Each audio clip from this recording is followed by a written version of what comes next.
In Al-Andalus, Cordoba, modern-day Cordoba, in and during Arabic Islamic Spain in 859 AD, Leocritia, a girl of Muslim parentage, but with a Christian aunt, from which she took great influence, decided to convert to Christianity and flee her Muslim family,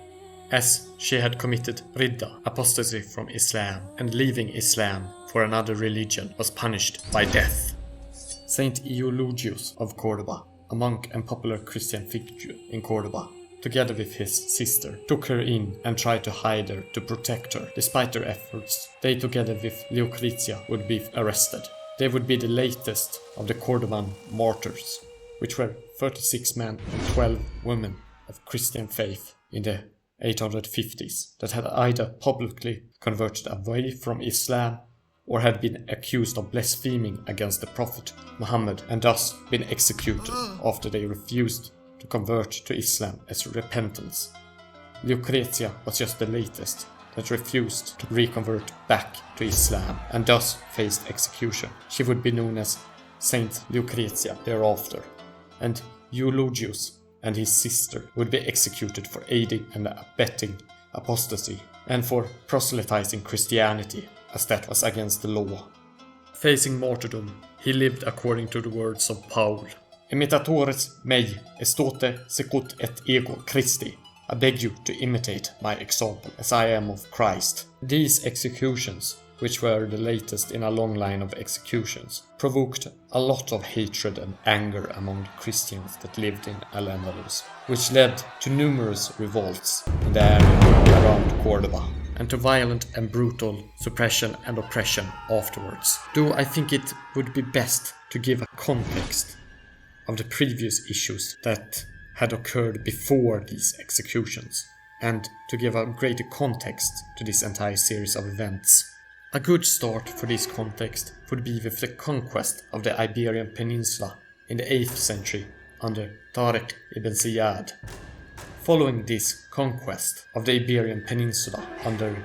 the Muslim Arabic Berber forces of the Umayyad Caliphate, Islam became the state religion that was imposed upon the Iberian Peninsula. Other religions were still allowed, with the caveat of imposing a special jizya tax upon the believers of Christianity and of Judaism, and certain other restrictions upon them. But the official religion and the main law would, from the conquest of the Iberian Peninsula, be based upon Islam, ensuring Islamic hegemony over the region, but still allowing at least a certain degree of autonomy and self-governance for the peoples of other religions, which allowed a certain level of tolerance and peace to the region when it came to religious issues, as the Catholic Christians were allowed to practice their own faith and have their own limited self-governance, as long as they did not challenge the ultimate authority of Islam and of the Muslim rulers of Iberia.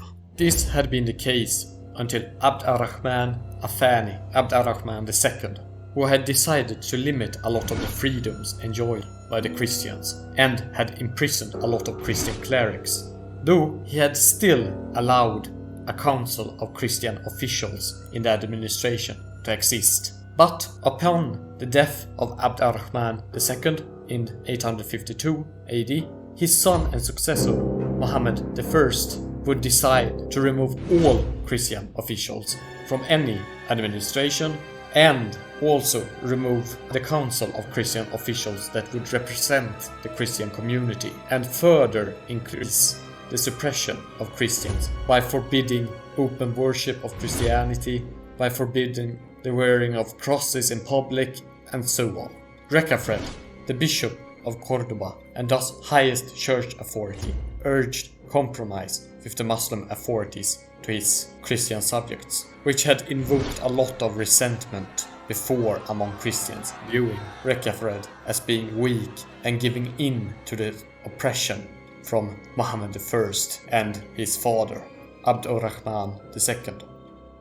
And Eulogius, the monk that I mentioned before that was executed, had accused Recafred openly of siding with the Muslim authorities against the Iberian Christians.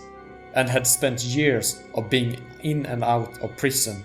and encouraging voluntary martyrdom and riots against the Muslim oppression. So he was not exactly uncontroversial before this series of events and executions. Neither had Recafred been uncontroversial among the Christians beneath him. So, when the furor of anger had reached new levels after the execution of Leocritia and Eulogius in this series of executions, Recafred tried once again to compromise and to silence the uproar, as, according to the contemporary Paulo Alvaro, like a violent whirlwind in his descent upon the clergy and churches, where Recafred tried his best to silence any complaints about these events by throwing monks and priests around Al-Andalus into jail, but to little avail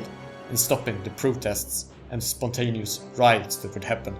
Indeed, they even increased when he tried to silence them, as he was seen as siding with the Muslim authorities against his fellow Christian brothers during these events. And eventually, as Recafred proved unable to stop these riots, Muhammad I had decided to clamp down hard, and what followed was a series of brutal repressions, where any utterance of Christian protest or Christian religion in the open was met with deadly force. Churches were burnt to the ground, and jizya taxes upon non-Muslims were increased to exorbitant levels and levied,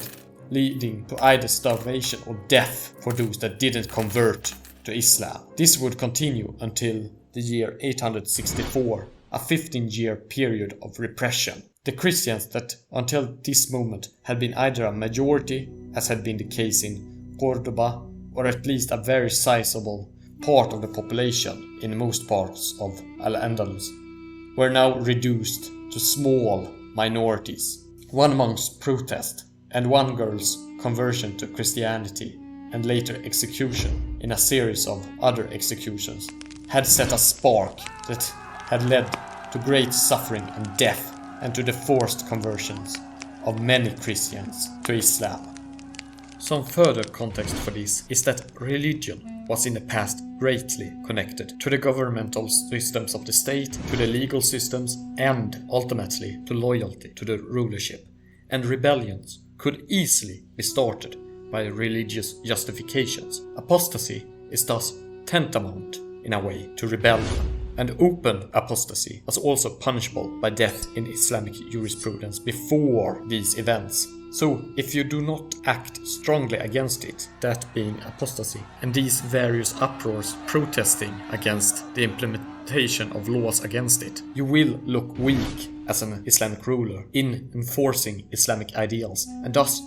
your legitimacy will become shaky, and you will invite revolts, either from hardliners within the Muslim community or from religious minorities that now see an opportunity to rebel as you look weak as a ruler. And it has to be remembered that several revolts and separatist movements of Muwalladun origin, that is to say Muslims of ethnic Iberian origin that had converted to Islam from Christianity, such as the one led by Musa ibn Musa al-Qasawi, which had already begun during the reign of Abdurrahman II, the father of Muhammad I, but had continued under Muhammad I, was still in effect, and there was still a lot of fighting against these rebellions and revolts. So further elements that could add even more rebellions and revolts were quickly crushed or suppressed during this era due to fear for further rebellions. The brutal repression and oppression of Christians following the apostasy of Lucretia was probably also due to other things than just the apostasy and the protests among Christians following the execution of Lucretia and the other martyrs, as there exist other factors that point towards the recent issues with the uproar regarding Lucretia just being a pretext for persecutions that were already planned. For example, there were already persecutions before in the years 849 to 859, with executions and jailings of various clergy and Christians, as well as a continuous reduction of the freedoms and rights of the Christian subjects under both Abdurrahman II and Muhammad I. This is why I said before 15 years of repression and oppression, and not 5 years following Lucretia. Though it became much harsher in the last 5 years of it, and could be considered as the most brutal period of these 15 years. The apostasy of Lucretia and her following punishment and those involved in the various protests,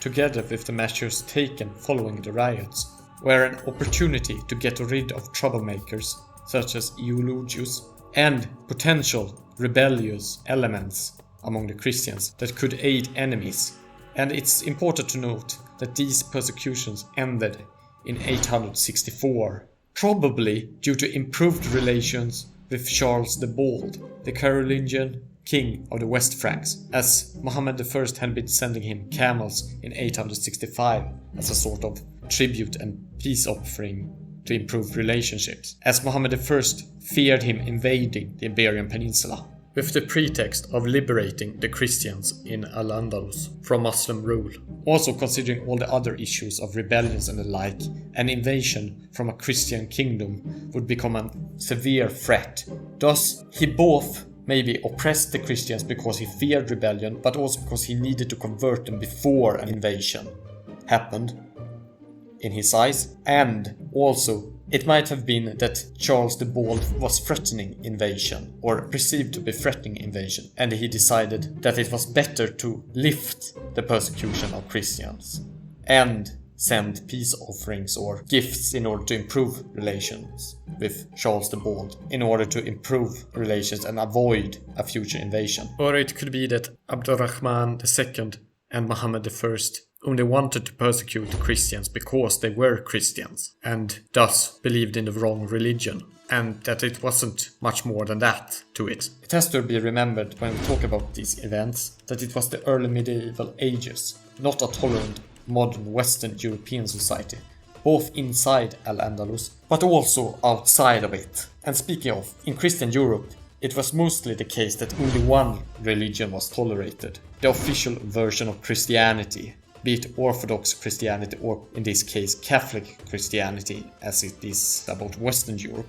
And before the schism between the Catholic Church and the Orthodox churches. And if you had another religion, you were persecuted to death, with the sole exception being Jews that could live as an even more harshly subjugated minority in Christian Europe than they were in Muslim lands, usually. Yet, it is still important to know this when we discuss medieval societies. Al-Andalus, nor any other Islamic medieval society, was not by modern standards a beacon of tolerance. They were better for the time when compared to Christian Europe.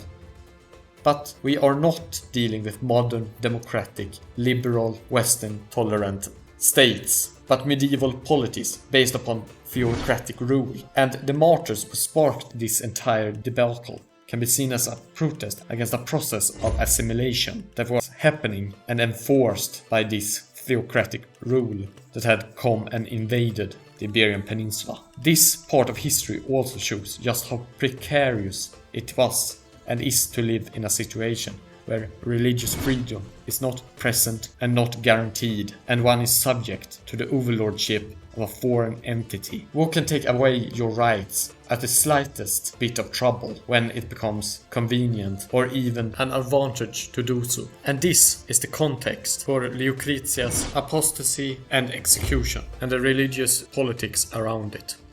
Please do subscribe, as it would help the channel spread awareness about the humanities. اشتركوا بالقناة من فضلكم.